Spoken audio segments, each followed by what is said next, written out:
Retirement crisis continues as 46% of these people are cutting back on retirement contributions. Today, I read an article on yahoo.com put out by Business Insider and written by Ayelet Sheffi titled, "A 63-year-old peak boomer is incredibly scared Social Security won't be enough to cover her expenses in retirement. I'll probably need to work until I die."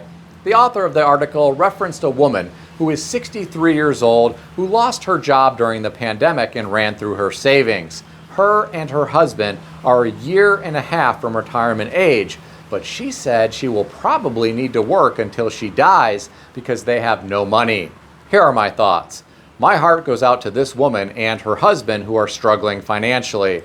It has to be scary to reach an age where you don't know how long you can continue working, but you know that you have no other option because of your financial situation. If I were in her situation, I would find whatever jobs that I could, regardless of how terrible they were.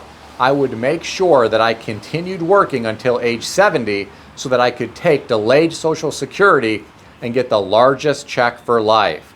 Fortunately, I'm not in this situation, but this is what I would do if I were. I've worked terrible jobs in the past, and I would do it again if I had to. I certainly wouldn't go into debt to live, which is what some people do when they lose their jobs. Some people rely on credit cards to pay their bills until they find their next dream job. I would never do this. Interest rates today could result in debt spiraling out of control very quickly. Getting back to the article, the author referenced a report from the Alliance for Lifetime Income's Retirement Income Institute, which revealed 52.5% of peak boomers have $250,000 or less in assets, which could force them to deplete their savings and rely on Social Security benefits to stay afloat in retirement. If it were me, I would never plan to rely only on Social Security during retirement. For me, it simply wouldn't be enough money. Life is expensive in 2024. Imagine how expensive it could be 10 or 20 years from now. I, for one, don't believe the Social Security cost of living adjustments are going to keep pace with true inflation in America. I want to have financial resources to weather whatever type of storm clouds might drift in. You never know what type of expensive emergency you might encounter in life. I reflect on someone who ended up with a type of cancer that needed to be treated by a procedure that was not covered by insurance. This person didn't have the money. I never want to be in that type of situation. I want to always have adequate financial resources to navigate unexpected things in life.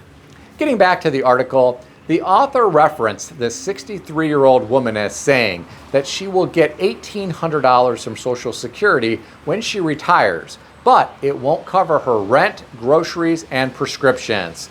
She anticipates that she will need $4,000 per month to cover her expenses. Well, I defer to what I said earlier. If I was in her situation, I'd keep working until age 70 to get delayed Social Security benefits, which would be more than $1,800 per month. In the meantime, I'd find ways to live further beneath my means. This woman is a renter right now. If I were in that situation, I'd spend the next 7 years working and trying to buy a very modest home, even if it was a tiny shack. I would not want to retire and then have my landlord increase my rent to the point where I couldn't afford it anymore. If you own a small home, all you need to worry about is maintenance, taxes, and insurance. If you buy a tiny shack, these should all be low. I'd avoid buying anything in a neighborhood with an HOA because you never know how high those fees could be increased in the future. People in condo associations in Florida are finding out how expensive those fees can get, especially if they are in a high-rise building that is 3 miles from the coast, which was built more than 25 years ago.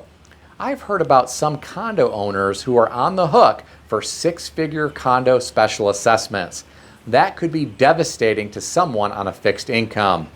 Getting back to the article, the author referenced a Census Bureau population survey which revealed over half of Americans over 65 have an annual income of $30,000 or less. In my opinion, this data is very telling.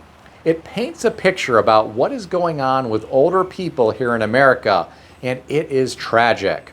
I worry about how all of these people are going to survive, especially if they don't have family or friends who can help out when they run into financial trouble. I'm going to share something interesting with you.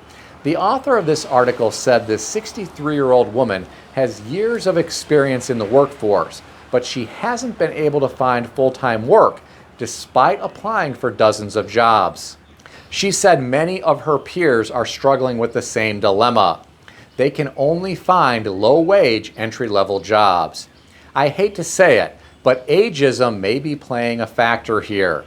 Even though ageism is illegal, it exists, unfortunately. Some individuals at companies may lean towards hiring younger workers.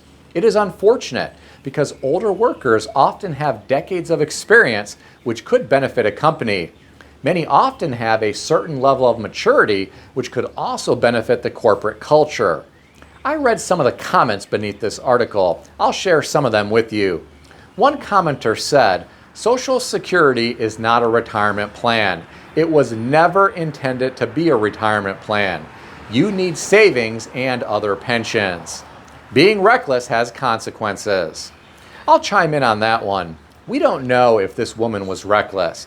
There are so many things we will never know about her personal circumstances.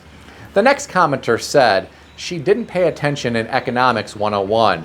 Pay yourself 10% first and invest it. My goal when I graduated was to retire at 55, and I did." Another commenter said, "She does have a bright side to her story. She apparently is still healthy enough to continue to work. There are many late boomers who cannot." The last comment that I'll share with you came from someone who said, "Having enough money to retire will continue to be a problem." People don't take funding their 401k plans serious throughout their working career. Most people don't have pensions anymore. People need to start putting money in 401k plans from day one.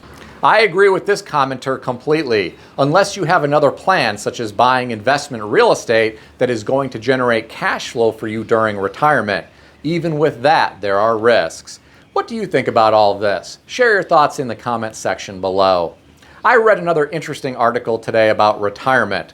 This one was on Yahoo Finance, put out by MoneyWise, and written by Maury Backman, titled, "46% of middle-class workers are slashing or cutting out contributions to their retirement funds. Here's why." The author referenced a Primerica survey which found that nearly half, 46% of middle-income families are either cutting back on retirement plan contributions or pausing them indefinitely. Stubbornly high inflation is cited as the major culprit. Here are my thoughts. I think this is terrible news. However expensive life is right now for these people, it could be a lot more expensive in the future when they reach retirement age. I, for one, want to be prepared for the cost of living down the road. Getting back to the article, the author said 67% of survey respondents said their income is falling behind the cost of living, and 36% of people are using credit cards more frequently to keep up with expenses. Ladies and gentlemen, this is a big problem. If people who are working full-time right now are resorting to credit cards, what is life going to be like for them in the future when they can no longer work and have no income other than Social Security? I think we will have a humanitarian crisis on our hands in this country someday. If I were in a situation where I could no longer afford to contribute as much money to a retirement plan, I'd find ways to increase my income or lower my expenses. I'd cut every expense that I possibly could. The easy way out is to just decrease what you are contributing to retirement. This is not something that I would do. I know my body and mind may not allow me to work forever. I'd want to be prepared for the day when I could no longer work. I'd want to have adequate assets to fund my preferred lifestyle through old age. But hey, that's just me. What do I know? I'm just some guy on YouTube. What do you think? Share your thoughts in the comment section below. Please keep in mind that everything in this video is for entertainment purposes only, and nothing in this video is financial advice or advice of any kind. If you need advice, seek advice from a qualified professional in good standing who puts your interests first and foremost. If you enjoyed this video, consider subscribing to the channel. Please also consider sharing this video with your friends. I want to extend a special thanks to everyone who has subscribed to this channel. I want to also thank all of my channel members. If you would like to become a channel member, there is a link in the description beneath this video. You can read more about the different membership levels. Please also check out some of the great books that I suggest you consider reading in the description below. I've included Amazon affiliate links to these books. As an Amazon associate, I earn from qualifying purchases. Stay healthy and wealthy. I'll see everyone in the next video.